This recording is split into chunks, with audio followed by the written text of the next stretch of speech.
시청자 여러분 안녕하십니까? 헬로티비 뉴스입니다. 양주시가 지난해 경기 동북부 공공의료원 건립 대상지로 남양주시와 함께 선정됐죠. 당시 경기도는 두 지역에 300병상 이상 종합병원급 규모로 공공의료원을 짓겠다고 밝혔습니다. 그런데 최근 진행된 양주시의회 행정사무감사에서 돌연 둘 중 한 곳만 짓게 되는 것 아니냐는 의혹이 제기됐습니다. 어떻게 된 일인지 김신혜 기자가 취재했습니다. 김동연 경기도지사는 지난해 9월 양주와 남양주에 새로운 공공의료원을 짓겠다고 직접 공식 발표했습니다. 경기 동북부 공공의료원은 남양주시와 양주시로 확정합니다. 의료원 설립심의위원회에 엄정하고 투명한 심사와 의견을 반영하여 그런데 최근 열린 양주시의회 행정사무감사에서 돌연 경기도의 발표와는 다른 시의원들의 발언이 나왔습니다. 지금도 저희는 지역에 가면 공공의료원이 양주시에서 된다고들 알고 계시는 분들도 계세요. 솔직히 결승전에 올라간 거나 마찬가지라고 위원장은 생각을 합니다. 두 군데가 다 될 수도 있는 거니까요. 어찌됐든 우리가 그만큼 바라고 있다는 거 앞으로도 빼먹지 말고. 공공의료원 건립지가 최종 확정되지 않았다는 전제가 깔린 발언들입니다. 경기도에 사실 확인을 해봤습니다.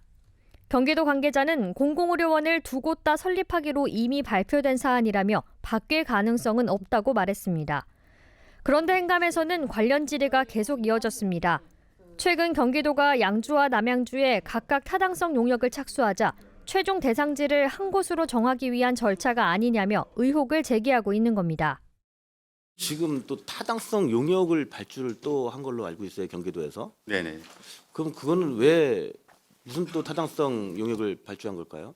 결국에는 또 한 군데로 줄이겠다라는 의지로 보이는. 경기도는 용역 착수 사실을 알리며 동북부 공공의료원 건립을 위한 첫걸음이라고 밝힌 바 있습니다. 용역은 내년 2월까지. 경기도는 결과를 바탕으로 2026년 예비 타당성 조사를 신청하고 2030년 착공을 목표로 공공의료원을 건립할 계획입니다. 헬로티비 뉴스 김신혜입니다. 양주시는 다음 달 1일부터 지역 내 택시 승차대 26곳을 전면 금연구역으로 지정한다고 밝혔습니다. 대상은 택시 승차대와 그 시설 경계로부터 10m 이내 구역입니다.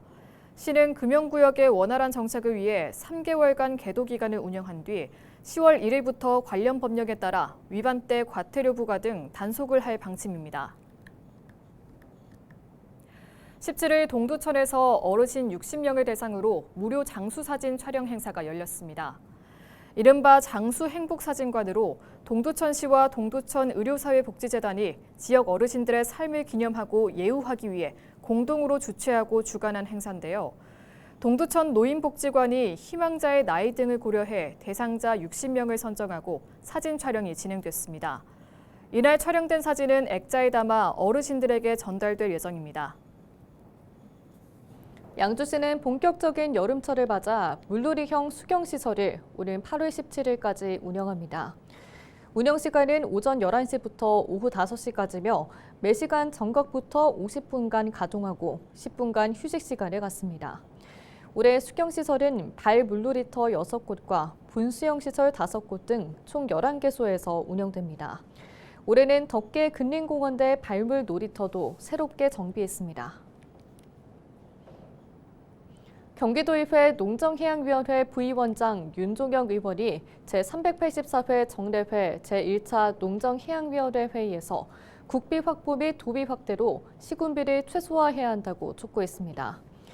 윤 의원은 질의에서 지난 13일 이재명 대통령이 직접 연천군 청산면을 방문해 최소 10년을 시행해야 한다며 정책 지속 의지를 밝혔다면서 시범사업의 전국 확대 가능성을 고려해 경기도의 입장을 정립해야 한다고 밝혔습니다. 또 경기도는 중앙정부의 시군비 최소화를 적극적으로 건의하고 의회에도 관련 상황을 사전 공유해야 한다고 요청했습니다. 경기형 과학고 선정 발표 이후 석 달여가 지났습니다. 부천은 부천고를 과학고로 전환하는 방식으로 추진하면서 다른 지역의 신설 과학고보다 개교가 3년 정도 빠른데요. 우수인재를 발굴하고 맞춤식 교육을 통해 사회 발전에 기여하고자 하는 취지지만 일각에서는 입시 과열로 인한 부작용이 크다는 지적도 만만치 않습니다. 이정화 기자가 취재했습니다. 부천의 한 입시학원, 학부모들이 3355 강의실로 들어갑니다. 자녀의 과학고, 특목고 입학을 위한 입시 설명회를 듣기 위해서입니다. 경기도에 과학고가 총 5개로 완성이 돼요. 지금 현재는 경기 북과학고 하나가 있어요. 내용을 들어보니 일찌감치 준비해야 유리할 수 있다거나 시간이 그렇게 녹록지 않기 때문에 먼저 출발하자는 그런 과정을 할 수가 없어요. 과학고에 떨어진다 해도 대학 입시를 위한 좋은 경험과 실력을 쌓게 된다고 말합니다. 저는 특목고 자사고를 준비할까요 말까요? 그러지 마시고 무조건 준비하라고. 왜 그러냐면 혹시 떨어졌다 하더라도 그 준비하면서 입시를 먼저 때려쳐요. 그래서 떨어진다 하더라도 준비를 시켜요. 일반계 고등학교였던 부천고가 경기형 과학고에 선정된 지 석 달. 이제 발표 100일 정도가 지났는데요. 벌써부터 입시 학원가를 중심으로는 과학고 준비반 개설 움직임이 빠르게 이어지고 있습니다. 계획대로라면 부천 과학고 개교까지는 2년이 채 남지 않았습니다. 그런데 정작 학교 정원이나 전형 등 모집 요강은 하나도 확정된 게 없습니다. 그럼에도 대부분 입시학원에서 생각하는 이른바 과학고 준비생은 당장 1, 2년 안에 고등학교에 입학하는 중학생뿐만 아니라 현재 초등학생까지도 대상이 됩니다. 결국 과학고 진학에 성공하기 위해서는 한시가 급하다는 전형적인 입시 마케팅입니다. 초등학교 고학년 학생들이 잘 준비를 해서 아무리 늦어도 중학교 1학년이 끝날 때쯤이면 중학교 과정이 다 끝나야 되고요. 그다음에 중학교 2학년, 3학년 때까지는 이제 고등학교 과정이 이제 진행이 돼야 되는데 고등 과정이 과학이 좀 이해가 좀 돼야 실제로 과거 면접을 봤을 때 대답이 가능하고. 인터넷 교육 커뮤니티를 중심으로 이미 경기형 과학고 준비반을 소개하는 입시학원의 홍보나 입학 전형을 궁금해하는 학부모들의 질문을 쉽게 찾아볼 수 있습니다. 이 때문에 본격적인 입시가 시작되기 전부터 사교육 시장의 과열에 따른 부작용을 우려하는 목소리도 높습니다. 전교조와 일부 교육단체들은 과학고 설립 계획을 전면 재검토해야 한다는 입장입니다. 초등학교 때부터 준비하고 있는 부모님들도 많다고 하시고 그 학원에서도 아예 그 과학고 지정된 지역에 있는 학원들에서는 그 초등학생 학생들을 겨냥해서 특권 교육 좀 없애자고 많이 얘기하고 있는데 오히려 경기는 과학고 때문에 더 불붙게 생긴 상황이라고. 경기도에 새롭게 들어서는 과학고만 4곳, 선행학습 등 과학고 입시 과열에 따른 현상을 전제로 인공지능, AI에게 미래 어느 날 부천에 사는 한 초등학생 입장에서 일기를 쓰도록 해봤습니다. 미래의 초등학교 6학년을 가정한 인공지능은 어린 나이부터 과학고 입시 준비에 시달리며 고된 하루를 보내고 있는 것으로 묘사하고 있습니다.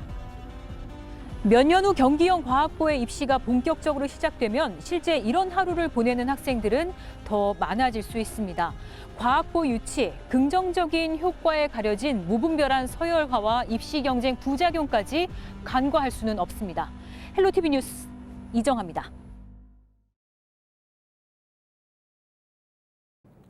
수도권 지역의 30년 이상 노후 주택이 21%에 이르는 것으로 나타났습니다. 부동산 정보 플랫폼 부동산 R124는 17일 공동주택관리 정보 시스템 자료를 분석한 결과 전국 30년 초과 노후주택 비중이 22%로 3년 전보다 10%포인트 상승했다고 밝혔습니다. 권역별로는 수도권의 21%, 지방의 22%가 30년 초과 노후주택이었고 지방 5개 광역시의 경우 25%를 차지했습니다. 30년 초과 노후주택 비중이 가장 높은 도시는 대전으로 35%였고 서울 29%, 전남 27% 순이었습니다. 정부가 6년 동안 거주한 뒤 매입할 수 있는 분양 전환형 매입 임대주택 입주자를 추가 모집합니다. 국토교통부는 19일부터 전국 11개 시도에서 분양 전환형 매입 임대주택과 든든 전세 1,713호를 모집할 계획입니다. 공급 유형별로 보면 소득자산 요건과 상관없이 시세 대비 90% 전세로 공급하는 든든 전세가 869호, 신혼 신생아 매입 임대 이유형 입주 자격을 갖춘 월세가 179호, 분양 전환을 하지 않는 든든 전세 665호 등입니다. 분양 전환을 희망하지 않거나 소득 자산 요건을 초과한 경우 일반 매입 임대주택과 동일하게 임대로 장기간 거주할 수 있습니다. 인천시가 급식 사각지대 해소를 위해 나섭니다. 시는 최근 선한 영향력 가게 나눔 비타민과 함께 결식 아동 지원을 위한 아이 온밥 사업 업무 협약을 체결했다고 밝혔습니다. 아이 온밥은 아이 플러스 길러 드림의 일환으로 올해부터 새롭게 시행하는 전국 최초 강력 단위 아동급식 후원 사업입니다. 민관이 협력해 아동급식 사각지대를 해소하고 아이들에게 따뜻한 식사 환경을 제공하는 것이 핵심입니다. 이번 협약에 따라 시는 사업 운영 전반을 총괄하고 선한 영향력 가게는 아이온밥 사업에 함께 참여합니다. 또 나눔 비타민은 나비암 앱을 통해 아동에서 서비스를 지원하게 됩니다. 이용 아동은 전용 앱 나비암을 통해 가맹 음식점을 찾고 할인 쿠폰을 이용해 식사할 수 있습니다. 시는 7월부터 가맹점 300곳을 확보해 시범 운영에 들어갈 방침입니다. 인천시가 투자기업에 각종 세제 감면과 함께 고충 처리 등 지원에 나섭니다. 우선 시는 내년 말로 예정된 계양 테크노밸리 입주에 선제적으로 대응하기 위해 올해 7월 투자유치관의 TF를 구성하고 이후 조직 개편을 통해 가칭 계양 테크노밸리 사업추진단을 신설할 계획입니다. 사업추진단은 투자 의향 기업에 대한 체계적 관리를 바탕으로 유관기관과의 협상력을 강화하고 입주를 위한 교통대책 마련과 기반시설 구축 등 관련 사업을 전문적으로 추진하게 됩니다. 시는 또 지역 내 외국인 투자기업과 국내 기업의 추가 투자를 유도하기 위해 산업단지 내 취득세를 25% 추가 감면하는 내용의 조례를 개정하고 고용보조금도 확대 지원할 방침입니다. 아울러 외국인 투자기업과 국내 기업이 겪는 애로사항을 단일 창구에서 신속하게 처리할 수 있도록 기업 원스톱 고충 처리 서비스를 제공해 기업의 추가 투자를 유도하고 다른 지역으로의 이전을 방지할 계획입니다. 이외에도 경제자유구역청과 군구, 유관기관과의 협력 네트워크 체계를 구축하고 기업과의 지속적인 소통과 교류를 진행할 예정입니다. 경기도와 경기도 미래세대재단이 오는 7월 18일까지 2025년 경기도 청년 면접수당 1차 모집을 진행합니다. 경기도 청년 면접수당은 지역 청년들의 적극적인 구직 활동을 지원하기 위해 마련됐는데요. 18세 이상 39세 이하의 경기도 청년이라면 취업 여부와 관계없이 누구나 신청할 수 있습니다. 면접 활동 1회당 5만 원, 연 최대 10회의 지원금이 지역화폐로 지급되는데요. 자세한 사항은 경기 청년 포털에서 확인할 수 있습니다. 한강 야외 수영장과 물놀이장이 오는 20일 개장합니다. 한강 수영장은 6월 20일부터 8월 31일까지 2달여간 운영됩니다. 한강 수영장은 뚝섬, 여의도, 잠원 한강공원 수영장과 잠실, 양화, 난지 한강공원 등 총 6곳입니다. 수영장 이용요금은 어린이 3,000원, 청소년 4,000원, 성인 5,000원입니다. 물놀이장 이용요금은 어린이 1,000원, 청소년 2,000원, 성인 3,000원이고 6세 미만은 무료입니다. 경기도 보건환경연구원 북부지원이 여름철을 맞아 양주 일영유원지와 포천 백운계곡 등 주요 물놀이 지역 4곳에 대한 수질 조사를 실시합니다. 조사는 오는 9월까지 총 11회 이상 진행될 예정인데요. 특히 본격 휴가철로 접어드는 7월과 8월에는 주 1회 조사를 실시할 방침입니다. 조사 시 대장균 수치가 기준치를 초과할 경우에는 즉각 해당 사실을 시군에 통보하고 관광객들에게 물놀이 자제를 안내할 계획입니다.